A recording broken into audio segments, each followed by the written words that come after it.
Et je m'en vais vous conter l'histoire de Pompon le chat-pompier. Allongé sur le rebord du ciel, Pompon parlait avec les étoiles et la lune rousse, ce grand rond de miel qui de tout s'émerveille et donne à la nuit un sourire sans pareil. Pompon était un vieux chat retraité, fatigué du passé et de ses périples sur les gouttières déglinguées de toute la grande ville que par cœur il connaissait. Il était là des poubelles des grands restaurants qu'autrefois il devait fouiller pour s'approvisionner et festoyer avec des minettes très chouettes, toujours en quête de mets rares et raffinés. Ces dîners étaient guindés et organisés sous la lumière de réverbères, romantiques à souhait, mais durant lesquels il se devait de faire des miaou. Oui, des miaou tordus et compliqués, des miaou épuisants, mais des miaou très distingués. Vint un jour où il pensa qu'il avait enfin le droit à un repos bien mérité, à une vie plus rangée, et il décida de poser ses valises sur le plus haut HLM de la grande ville. Son dernier étage pouvait presque caresser les nuages. Et à son niveau, par la fenêtre, chaque jour le ciel s'animait de décors étranges, que de là, Pompon regardait défiler, comme des dessins animés. À tous les paliers de l'immeuble, Pompon, très habile, avait trouvé des maîtres de qui se faire aimer. Mais à chaque fois qu'il leur rendait visite, il craignait de se retrouver prisonnier dans ces cages. Oui, ces cages qui envahissaient tous les étages, où des familles entières s'entassaient. Il avait remarqué que ces gens-là jamais ne sifflaient.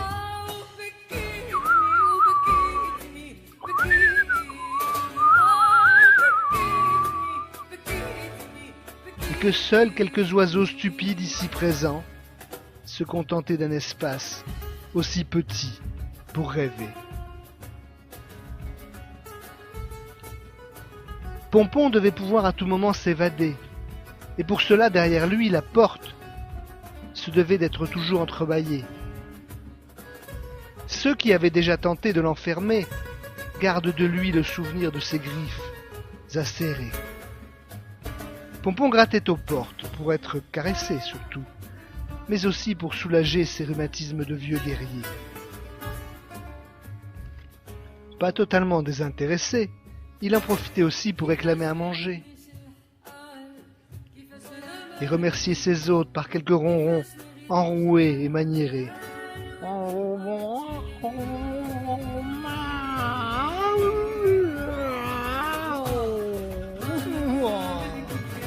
qui lui valait le droit de revenir sans se faire jeter. Derrière chaque porte, Pompon avait sa gamelle, son écuelle et parfois même un couffin douillet. Suivant chez qui il se trouvait, on lui donnait des prénoms différents, bizarres, marrants, parfois même surprenants. Il était Léon, Gaston, Boulon, Vieux Crouton ou encore Rantonplon.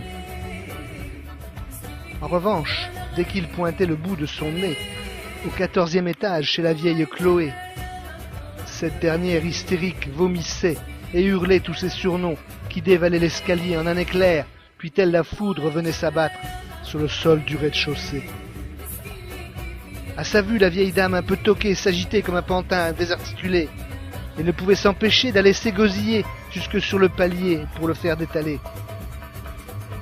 Du balai, fous le camp, sac et puce, sale mendiant, Boulon, Vieux Crouton, et le tout sur un ton plutôt méchant. Néanmoins, Pompon chaque jour y retournait, car en permanence sur le plancher de la salle à manger traînaient les morceaux de gâteau au chocolat tombés de la poche trouée du tablier. Oui, du tablier de la vieille dame, qui toute la journée s'engouinfrait devant la télé. Elle les cachait ainsi pour ne pas avoir à les partager avec les rares visiteurs qui parfois venaient l'importuner.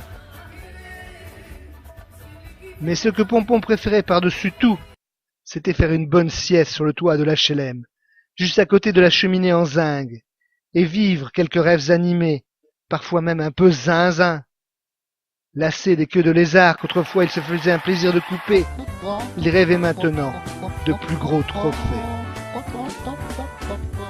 Oui, de trophées prestigieux, rapportés de destinations incertaines et lointaines, de pays fantastiques. À l'évidence, il rêvait d'Afrique. Les pattes étirées et allongées sur le dos, Pompon s'agitait et faisait enfin son rêve le plus beau, celui de devenir un héros.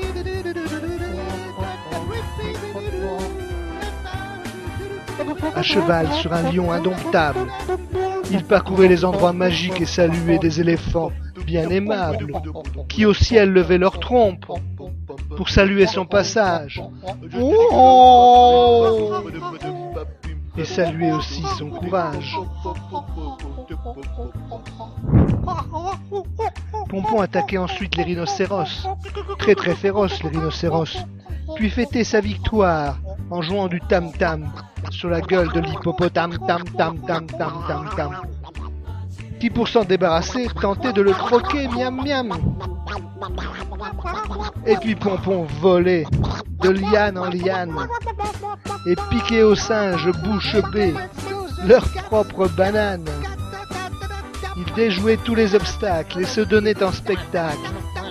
Et d'un seul miaou tonitruant, le matou parvenait à réunir tous les serpents à sonnette et leur conter d'effrayantes sornettes, des histoires atroces dans lesquelles ils risquaient de finir sans queue ni tête. Leur chef sonnait alors l'alerte, et tous prenaient la poudre d'escampette car perdre la tête était une fin tragique et bien trop bête. Même les hyènes cancanières cessaient de rire quand elles le voyaient arriver, puis timidement reculaient pour le laisser passer. Pompon effrayait même la gazelle agile sous ses pattes fragiles, qui à sa vue déguerpissait sans ne plus toucher terre. L'autruche, un peu cruche, cachait sa tête au fond d'un cratère, n'imaginant pas un seul instant qu'elle laissait à la vue de tous les froufrous noirs et blancs de son auguste derrière. Pompon accédait alors au marigot. Oui, Pompon accédait au marigot, où péniblement se baignait le croco. Vêtu de son joli maillot, écaillé et vert, se daignait y barboter, certain que le matou n'oserait jamais venir le défier ou même lui déclarer la guerre. Et mort de rire, il paradait et méprisait le chat aux aguets, qui posté sur la rive, patiemment l'observait. Sur le ventre, sur le dos, nageait le croco. Il plongeait parfois, faisait même le piqué, pendant que Pompon attendait le moment propice pour attaquer cet imbécile sans malice, qui pourtant aurait dû ouvrir les yeux. Et tant pis pour le croco. Agile et fin prêt, le matou futé bondit alors sur sa proie, qui surprise paniqua et perdit pied. Un comble pour le croco. Le croco but la tasse et faillit se noyer. Et ce fut après une longue et terrible bataille que Pompon ressortit triomphant de l'eau. Il avait la queue en pagaille et la moustache en éventail, mais se trouvait malgré tout très beau. Le lion, devenu sa monture docile sur la rive, l'attendait et vint à s'évanouir lorsqu'il vit ce que dans la gueule le matou tenait. Les vertèbres terminales du crocodile, sacrément blessées.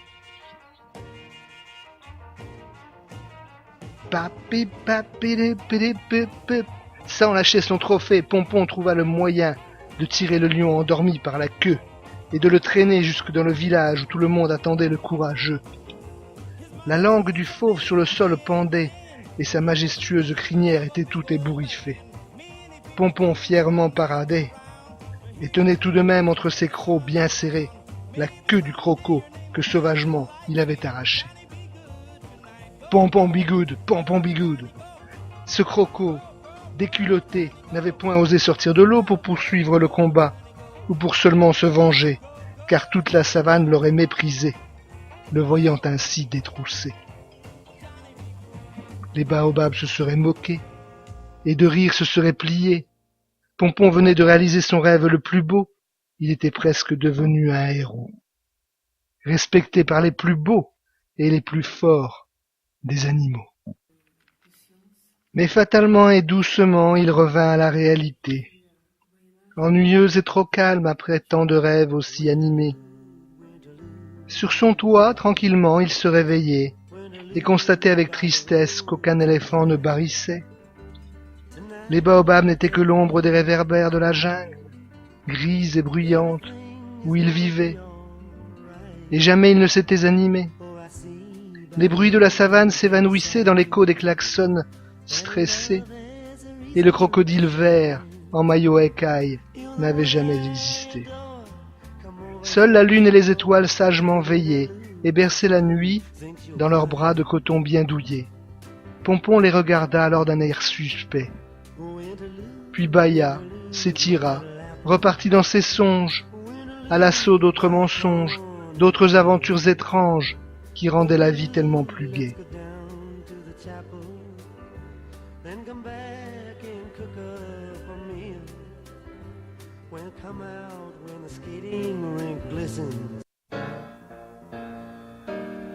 Quand soudain, la nuit calme fut déchirée par des lumières qui parvinrent à transpercer les paupières du matou rêveur. Il prit peur, car il crut qu'il mourait. Le monde que maintenant il parcourait était constellé de lueurs bleues et de dorées. Et les flammes flottaient, frôlaient ses moustaches, drues et argentées. Pompon se crut d'abord en enfer, ou peut-être au centre de la terre. Paniqué, il s'agita et marmonna. « Miaou, je ne veux point aller chez le diable, miaou, je ne l'ai pas mérité. Tous les chats se doivent de chasser et manger d'autres animaux moins futés. Oh pardon, délicieuse souris, pardon, petit lézard verts ou gris. Quoi, qu'y a-t-il? Serait-ce mon ventre qui fait des gargouillis? Mais ce ne sont que les oiseaux heureux, par moi d'avoir été mangés, qui me remercient de quelques gazouillis. » Cette fois-ci, malgré ses souhaits, Pompon n'arrivait pas à revenir à la réalité. Il avait beau fermer et rouvrir les paupières, rien n'y faisait, la température de l'air grimpait, bien plus que dans ses récents rêves africains. Quand soudain il entendit la vieille Chloé, du 14e étage de l'HLM. Elle criait, de sa voix nasillarde et ensorcelée, elle disait « Du balai, fous le camp, du ménage !» L'avait-elle suivi jusque dans le pire de ses cauchemars? Le diable aurait-il décidé qu'avec lui elle ferait voyage? Pompon voyait maintenant des braises scintillantes monter vers les cieux et des lueurs bleues telles des oiseaux fous tournoyaient en ce lieu. L'enfer semblait donc être un monde de feu, mais surtout une fin bien cruelle. Les flammes atteignaient maintenant les nuages qui à leur tour brûlaient. La lune et les étoiles semblaient s'être cachées derrière les draps de fumée gris et brumeux qui cruellement lui piquaient les yeux. Pris dans cette apocalypse, Pompon se griffa, se mordit pour tenter de se réveiller. Et à sa grande surprise, il réalisa qu'il l'était déjà et qu'il n'était nul besoin de s'exciter. Il quitta alors la cheminée du HLM et se rapprocha du vide qui bordait le toit, car il voulait voir si en bas le monde était plus gai. Surpris, il découvrit au pied de l'immeuble une multitude de camions pompiers, et les habitants de chaque étage, devenus ses maîtres réunis, regardaient l'immeuble brûler. L'enfer n'était en fait qu'un furieux incendie qui, dans une joie malicieuse et décrépitement, ravageait les murs gris de l'immense bâtiment. Les flammes se contorsionnaient même, comme des danseuses africaines, ces mêmes femmes qui, dans ses rêves, les rêves de Pompon, avaient dansé pour lui. Pompon songea alors à épargner sa vie et à redescendre sur terre afin de ne pas finir rôti, car ce sort, acceptable pour un poulet, ne pouvait l'être pour lui. Il regagna l'escalier, enfumé, et se faufila entre les flammes qui, en bigoudi, frisèrent sa moustache et sa queue rousse en panache, que pourtant il trouvait si jolie. Pompon péniblement avançait quand soudain il entendit crier « Jamais je ne sauterai, jamais! Du balai, bande de voyous! Espèce de filou! Je préfère cuire que de me jeter dans votre tam-tam ridicule !»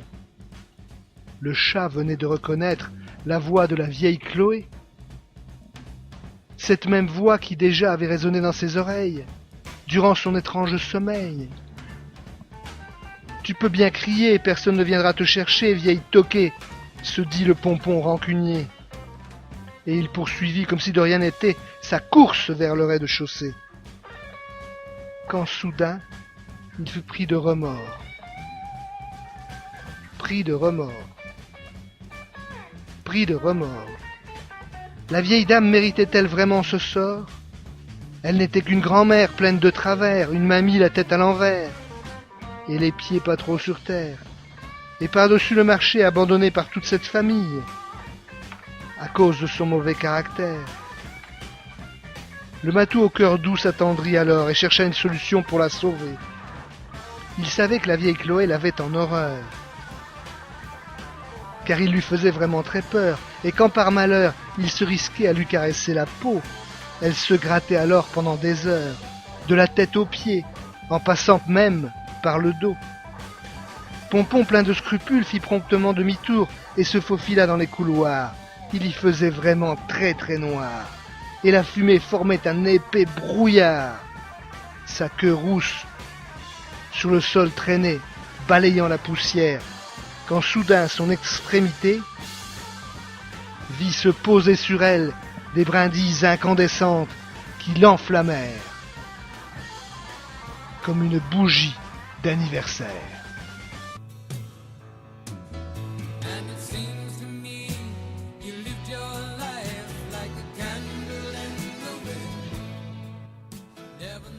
Pompon essaya de souffler dessus comme un preux pour y éteindre le feu et regretta de ne pas avoir la tête sur le derrière.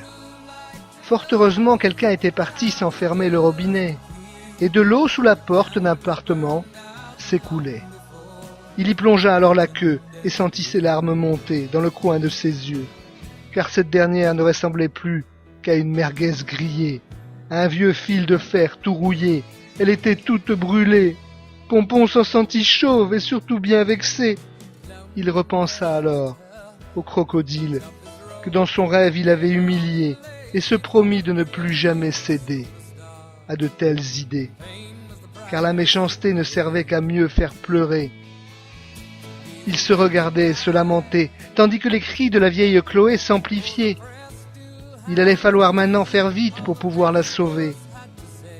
Pompon arriva devant l'appartement dans lequel elle vivait depuis de nombreuses années. La porte avait déjà brûlé, et sur la robe de la vieille dame, des fleurs oranges s'étaient fanées. Son petit chignon était tout ébouriffé, et les verres de ses lunettes tout embués.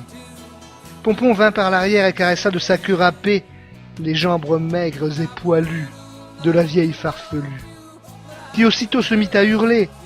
La queue du chat, comme la lame d'un rasoir, était aiguisée, et elle s'accrochait à la peau de ses mollets.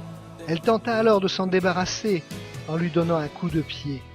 Mais le félin suivit ses caresses, les poursuivit même, espérant la voir sauter dans les bras du pompier, désespéré, qui au bas de l'immeuble le lui ordonnait.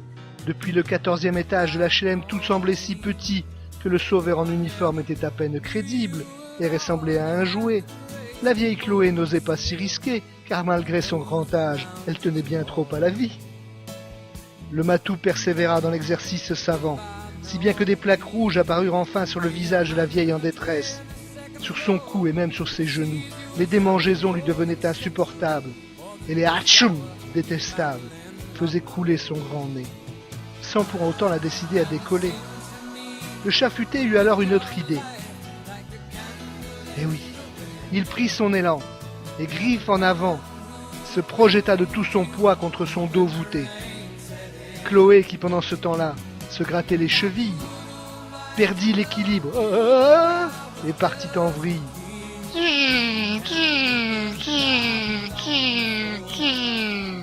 Sous les hauts et les ha, les habitants qui en bas l'y encourageaient.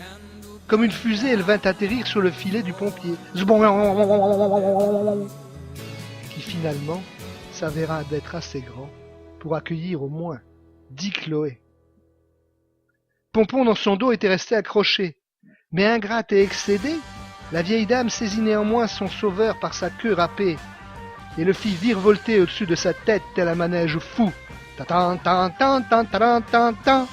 Puis le jeta à terre en l'insultant de voyou. Urticaire, c'est ainsi que tu aurais dû t'appeler. Allez, fous le camp, du balai. La vieille dame se grattait toujours et ne cessait d'éternuer. Ce qui fit comprendre aux pompiers que c'est grâce à cette allergie au félin qu'elle s'était enfin décidée. Le combattant du feu lâcha au sol le filet, laissant la vieille à terre, en posture les fesses en l'air, tout en l'insultant de mégère. Et en suivant, il prit en considération le brave chat tout sonné, le posa sur son épaule pour le caresser, et annonça « Un instant, s'il vous plaît, je voudrais vous présenter quelqu'un. » Le pompier fit un discours compliqué, mais utilisa de jolis mots pour décrire le chat comme un héros. Et tout le monde cria « Bravo! Bravo! Bravo !» Juste un dernier mot, dit le pompier. J'ai décidé que nous allons l'appeler Pompon le chat pompier, et je souhaiterais qu'il devienne la mascotte de notre caserne. Les habitants de l'HLM avaient tous été relogés dans de jolis petits immeubles entourés d'arbres et de fleurs. Ils y chantaient le cœur plus gai et leur vie était bien meilleure. Quant à Pompon, les pompiers l'adoraient. Ils lui avaient acheté un joli couffin rouge bien douillet et prenaient soin des quelques poils qui, sur sa queue, lentement, mais sûrement, repoussaient. Le chat vivait avec eux au rythme des sirènes, toujours prêt pour admirer le balai des camions. Il miaulait au son des pimpons, pimpon miaou, pimpon miaou. Et parfois même, il partait avec eux en mission. Il était devenu un héros et avait réalisé son rêve le plus beau. Miaou, miaou, miaou. Oui, il avait réalisé son rêve le plus beau, celui d'être un héros.